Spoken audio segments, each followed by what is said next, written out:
जय श्री कृष्णा। आइए सुनते हैं आज रविवार के दिन सूर्य देव की महिमा। पौराणिक कथा के अनुसार भगवान श्री सूर्य समस्त जीव जगत के आत्म स्वरूप हैं। यही अखिल सृष्टि के आदि कारण हैं। इन्हीं से सबकी उत्पत्ति हुई है। पौराणिक संदर्भ में सूर्य देव की उत्पत्ति के अनेक प्रसंग प्राप्त होते हैं। यद्यपि उनमें वर्णित घटनाक्रमों में अंतर है, किंतु कई प्रसंग परस्पर मिलते जुलते हैं। सर्वाधिक प्रचलित मान्यता के अनुसार भगवान सूर्य महर्षि कश्यप के पुत्र हैं। वे महर्षि कश्यप की पत्नी अदिति के गर्भ से उत्पन्न हुए। अदिति के पुत्र होने के कारण उनका एक नाम आदित्य हुआ।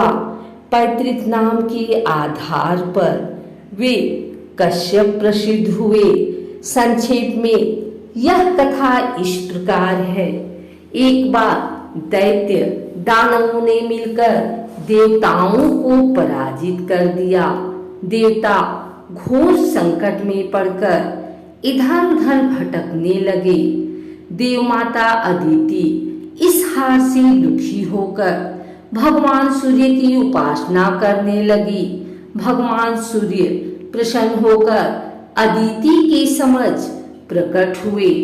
उन्होंने अदिति से कहा, देवी तुम चिंता का त्याग कर दो, मैं तुम्हारी इच्छा पूर्ण करूंगा तथा अपने 1000वें अंश से तुम्हारे उदर से प्रकट होकर तेरे पुत्रों की रक्षा करूंगा।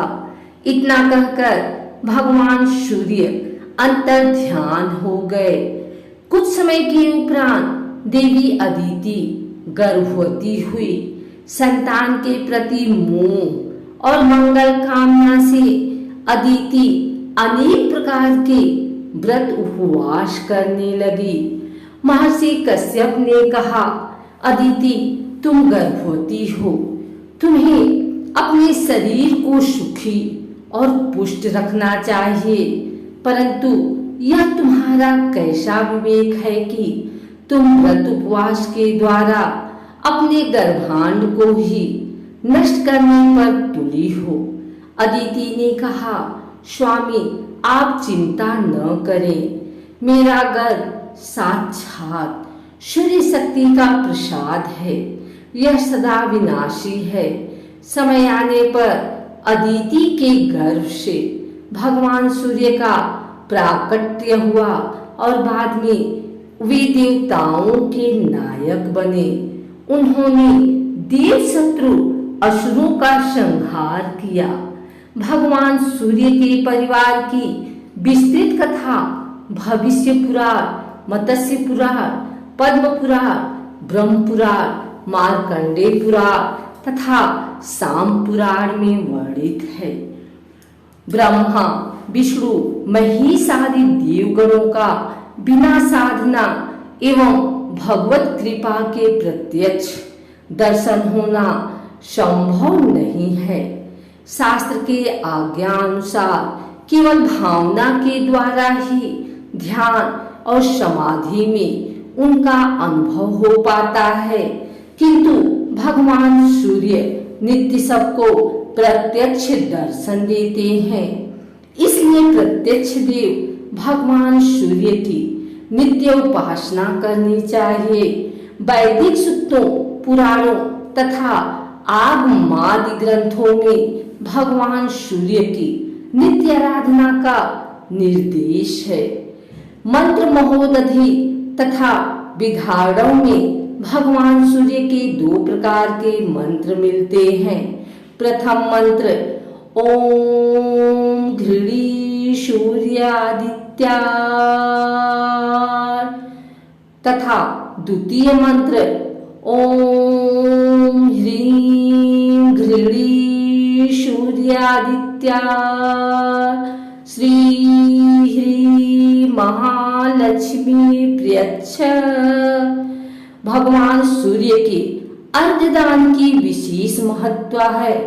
प्रतिदिन प्रातः काल रक्त चंदनादि से मंडल बनाकर तथा ताम्र पात्र में जल, लाल चंदन, चावल, रक्त पुष्प और कुशादि रखकर सूर्य मंत्र का जप करते हुए भगवान सूर्य को अर्घ्य देना चाहिए।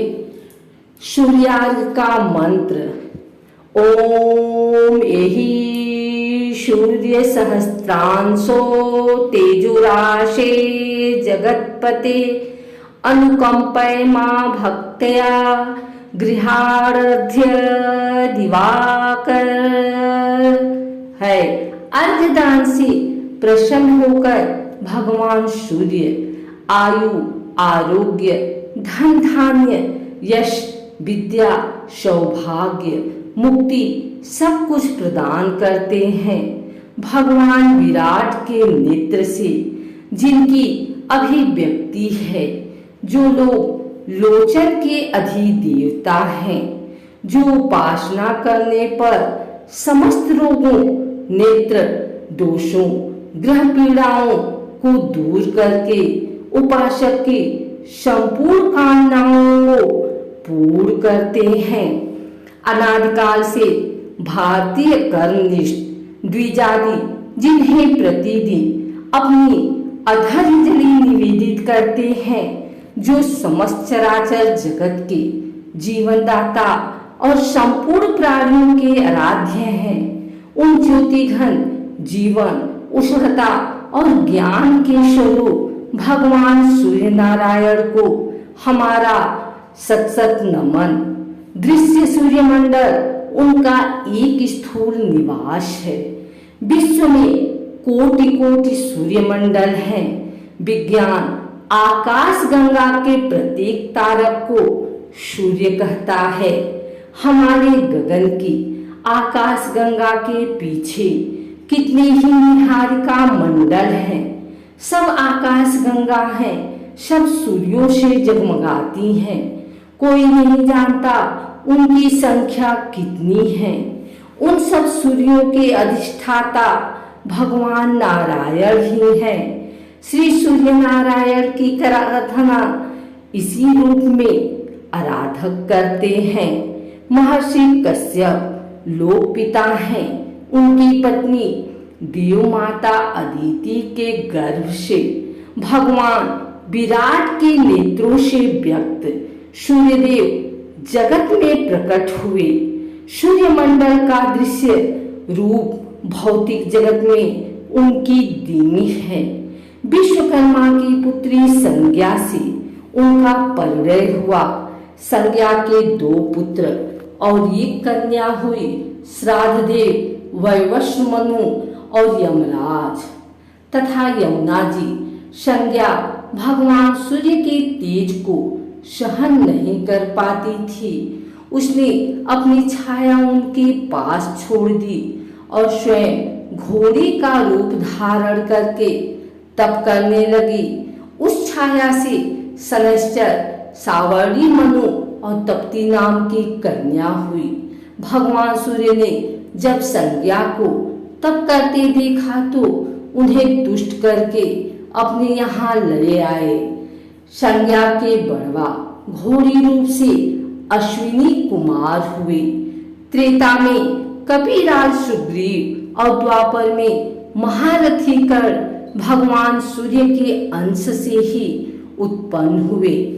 पक्षीराज गरुड़ के बड़े भाई बिंतानंदन अरुण जी भगवान सूर्य के रथ को हाँकते हैं। रथ में 7 उज्जवल घोड़े जुटे हैं। अहर्निश यह रथ पूर्ण वेग से चलता रहता है। शौर्य सिद्धांत भी वस्तुतः सूर्य को गतिशील मानता है। भगवान के महान विद्वान अभी परस्पर इस संबंध में सहमत नहीं है। उनका अन्वेषण चल रहा है। नित्य नए सिद्धांत वहां बनते जा रहे हैं। भगवान सूर्य अपने रथ पर आसीन अविश्रांत भाव से मेरु की प्रदक्षिणा करते रहते हैं। उन्हीं के द्वारा दिन रात्रि, मास, ऋतु, अयन वर्ष आदि का विभाग होता है।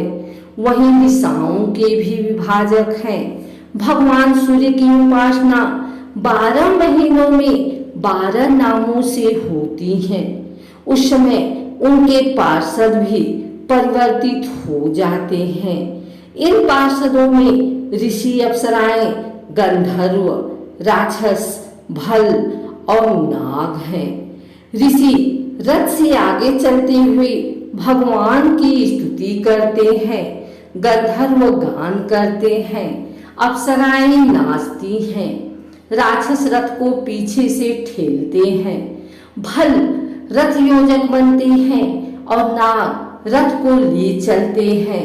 संध्या भगवान आदित्य की ही उपासना है और वह द्विजाति मात्र का एक अनिवार्य कर्तव्य है।